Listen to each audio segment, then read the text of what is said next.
Donc le pôle de compétitivité Aerospace Valley est un pôle birégional au service de la filière aéronautique, espace et drone sur les territoires d'Occitanie et Nouvelle-Aquitaine. Nous avons 3 missions principales pour nos 807 adhérents, qui est l'animation de réseau, le financement de l'innovation et le développement de l'activité sur le territoire.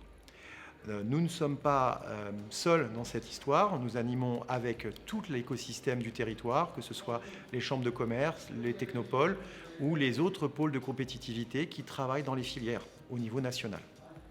Nous avons 160 acteurs drones sur les 807 qui couvrent l'ensemble des collèges du pôle.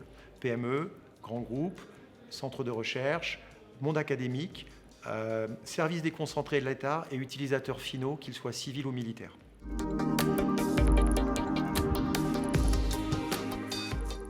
Alors, il est intéressant de savoir que l'activité drone a accompagné aussi l'UAV Show d'Aerospace Valley dans le cadre d'un ancien cluster qui s'appelait AETOS. Donc, nous avons été présents au début de cet événement et nous continuons à le suivre avec une évolution de la présence.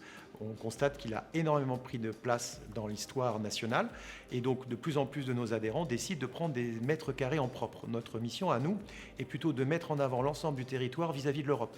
Donc notre positionnement a été d'avoir un stand européen avec nos collègues allemands et polonais afin de développer la filière drone sur les futurs projets européens, qu'ils soient futurs européens de défense ou des marchés civils.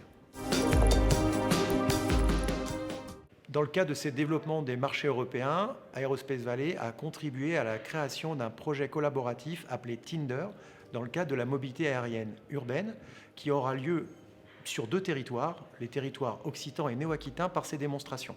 Il s'agit d'un projet européen sur 2 ans, sur lequel des acteurs du territoire, une start-up occitane, mais des télépilotes et des sociétés de services néo-aquitaines vont permettre de tester la déconfliction des drones dans un espace urbain.